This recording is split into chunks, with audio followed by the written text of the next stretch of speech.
Oke, assalamualaikum warahmatullahi wabarakatuh. Di sini kelompok kami akan mempresentasikan tentang tugas komersialisasi teknologi yang beranggotakan Imade Madika Putrakanu, Wandi Yusuf Kurniawan, Iwayan Ardi Satya Putra, Satria Aji Permanasiwi, Adi Nugraha Dharma Putra. Next, untuk latar belakang dari topik yang akan kita bahas yaitu pepaya kalina, yang secara ilmiah dikenal sebagai IPB 9. Merupakan pencapaian signifikan dalam inovasi pertanian. Ini adalah varietas pepaya lokal unggul asli Indonesia yang dikembangkan secara cermat melalui program pemuliaan canggih di IPB University. Dipelopori oleh tim peneliti yang berdedikasi di bawah pimpinan Profesor Dr. Sriani Suji Prihati. Untuk varietas pepaya kalina ini telah mendapatkan popularitas luas karena atribut konsumennya yang sangat diinginkan, seperti rasa manis yang khas, daging merah yang tebal dan lembut, serta yang terpenting tidak mengeluarkan aroma pepaya yang kuat, yang menarik bagi basis konsumen yang lebih luas. Untuk pengakuan formal atas inovasi ini terjadi pada tanggal 26 Mei 2010 ketika secara resmi dilepas oleh Menteri Pertanian Republik Indonesia yang menandai kesiapannya untuk budidaya dan komersialisasi secara luas. Selanjutnya akan dijelaskan oleh teman saya. Baik, terima kasih sebelumnya. Selanjutnya saya akan menjelaskan tentang kekayaan intelektual dan juga makalah atau paper, sebagaimana pada poin pertama A dan B di tugas. Yang pertama, untuk dari pepaya kalina sendiri, di inovasi pertanian, khususnya pada varietas tanaman baru, bentuk utama perlindungan kekayaan intelektual ini berbeda dari paten yang konvensional, di mana kuncinya adalah pelepasan varietas atau varietas baru ini diberi nama perlindungan varietas tanaman. Dan pepaya kalina ini sudah mendapat pengakuan dan juga persetujuan resmi dari Menteri Pertanian Republik Indonesia pada tanggal 26 Mei 2010, yang juga diformalkan di bawah Surat Keputusan Menteri Pertanian atau SK Kementan nomor 2108 garis miring KPTS garis miring SR 120 garis miring 5 garis miring 2010 titik 5 dengan judul pelepasan varietas. Lalu selanjutnya untuk perlindungan varietas tanaman ini juga memberikan perlindungan hukum khusus untuk varietas tanaman baru yang dikembangkan melalui pemuliaan. Perlindungan ini juga diatur oleh Undang-Undang Republik Indonesia nomor 29 tahun 2000. PVT atau perlindungan varietas tanaman tadi ini memberikan hak eksklusif kepada pemulia, meliputi kegiatan komersial seperti produksi, reproduksi, penawaran untuk dijual, penjualan, ekspor, impor, dan penyimpanan untuk tujuan propagasi. Selain itu, dari kekayaan intelektual, pepaya kalina ini juga sudah memiliki beberapa makalah atau paper penelitian, dengan salah satu contohnya yang pertama yaitu keragaman kualitas fisik dan kimia buah pepaya kalina di Balumbang Jaya yang diterbitkan oleh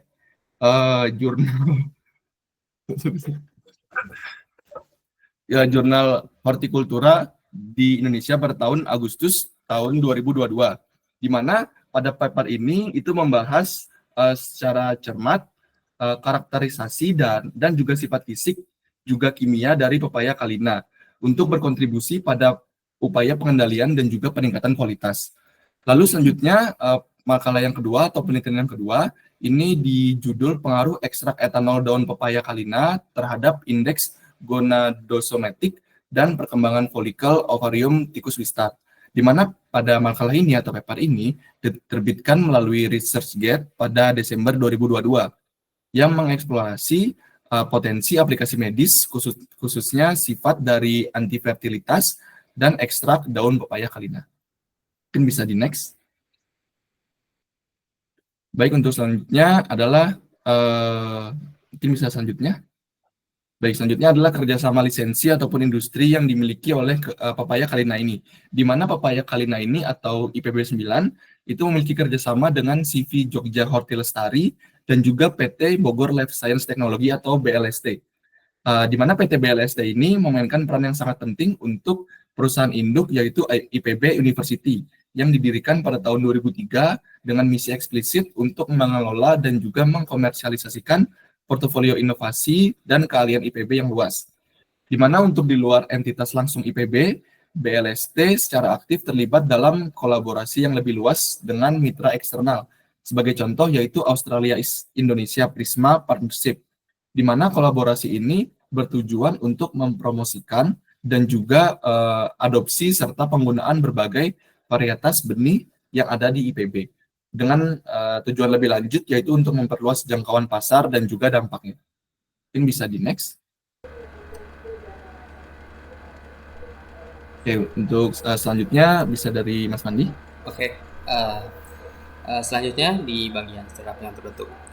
Meskipun informasi yang tersedia tidak secara eksplisit menyebutkan startup spesifik yang langsung didirikan hanya berdasarkan inovasi Pepaya Kalina, komersialisasi benih Kalina dan produk terkait yang luas dan berhasil sangat menunjukkan bahwa banyak usaha kecil dan menengah atau UMKM atau koperasi petani telah muncul atau memperluas operasi mereka seputar budidaya, pengolahan, dan distribusi. Entitas-entitas ini secara efektif berfungsi sebagai startup atau usaha baru dalam rantai nilai pertanian.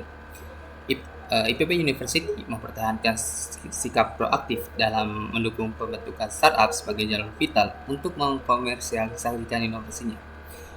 Pusat Inkubator Bisnis dan Pengembangan Kewirausahaan atau INKUBI, IPB telah menerima pengakuan nasional, dianugerahi sebagai pengelola inkubator terbaik pertama tingkat nasional pada tahun 2015.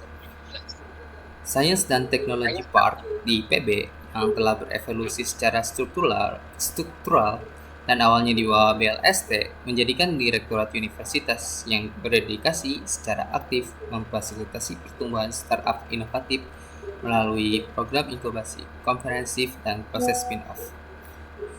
Selanjutnya, untuk kompetitor bisa dijelaskan oleh Mas Adi. Baik, untuk kompetitor sendiri kita memiliki beberapa kompetitor untuk Pepaya Kalina, yaitu ada Pepaya Arum Bogor, Karisya, Karlia, Sukma, dan Ulung Bogor. Untuk Kalina sendiri memiliki umur panen sekitar 3,5 bulan setelah tanam, yang relatif lebih lama dibandingkan pepaya-pepaya lainnya, namun masih lebih cepat dibandingkan pepaya Sukma yang membutuhkan 8 hingga 9 bulan. Untuk bentuk pepaya Kalina sendiri memiliki bentuk yang silindris dengan warna hijau dan warna daging yang berwarna jingga.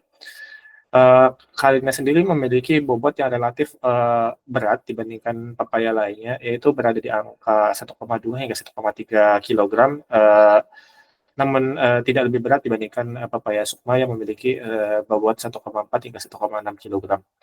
Pepaya Kalina sendiri memiliki kelebihan utama, yaitu memiliki tingkat rasa yang manis dengan tingkat kemanisan 13,5 Brix hingga 15,1 Brix dan edible portion yang relatif lebih banyak dibandingkan yang lainnya, yaitu 82,9% hingga 85,7% dari proporsi edible portion-nya. Selanjutnya, untuk keunggulan utamanya dari pepaya Kalina itu memiliki bentuk buah yang silindris, rasa manis, daging buah yang tebal, daya simpan yang lama, dan merupakan tanaman genjah atau tanaman yang cepat berbuah. Selanjutnya akan dilanjutkan oleh Bang Satria. Oke, terima kasih. Untuk supplier utama di sini, IPB 9 atau Pepaya Kalina, adalah entitas yang secara langsung berafiliasi dengan IPB University, yaitu untuk memastikan kemurnian genetik dan kontrol kualitas itu sendiri. Bibit pepaya IPB atau IPB 9, 100% asli dari IPB, secara eksplisit diidentifikasi sebagai vendor langsung yang menawarkan benih pepaya Kalina IPB 100% asli dari IPB. Lalu supplier kedua adalah IPB Shop Official yang mencantumkan benih pepaya Kalina atau PKHT IPB sebagai produk yang tersedia, dan juga didukung oleh mitra yang berlisensi yaitu CV Jogja Horti Lestari dan PT Bogor Life Science Technology atau BLST untuk produksi dan pemasaran benih Kalina itu sendiri. Mitra yang berlisensi ini juga menjadi pemasok krusial dalam ekosistem komersialisasi yang lebih luas dan guna untuk memperluas jangkauan benih asli itu sendiri. Lalu di sini juga disebutkan bahwa rantai pasokan yang terkontrol ini sangat penting untuk menjaga kemurnian genetik, kualitas yang konsisten, dan integritas keseluruhan varietas pepaya Kalina ini sendiri. Dan pendekatan ini vital tidak hanya untuk melindungi hak kekayaan intelektual yang terkait dengan varietas tersebut, tetapi juga memastikan bahwa reputasi jangka panjang dan kelangsungan komersialnya di pasar. Hal ini guna melindungi nilai inovasi dari pengenceran atau replikasi yang tidak sah. Selanjutnya di sini ada tingkat kesiapan inovasi atau CAT-SINAF, di mana CAT-SINAF sendiri adalah alat ukur standar yang dirancang khusus untuk menilai kesiapan atau kematangan suatu inovasi yang dikomersialisasikan. Kerangka CAT-SINAF sendiri menggunakan model 6 level yang sering disebut sebagai model 6C yang menggambarkan inovasi dari tahap awal hingga kematangan pasar. Tingkat-tingkat ini meliputi konsep, komponen, penyelesaian, chasm, kompetisi, dan pindah atau change over atau berhenti, close down. Selain tahapan kerangka CAT-SINAF yang secara komprehensif ini, melalui 7 aspek kunci, yaitu resiko, teknologi pasar, organisasi, manufaktur, investasi, dan kemitraan.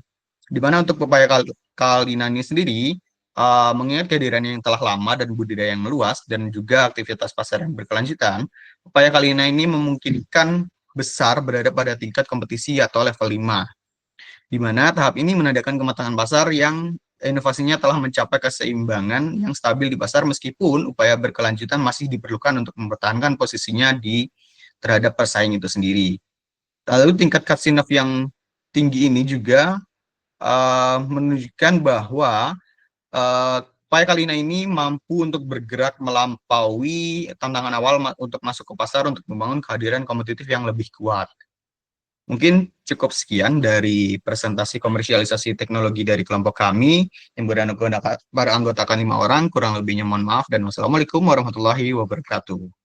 Terima kasih.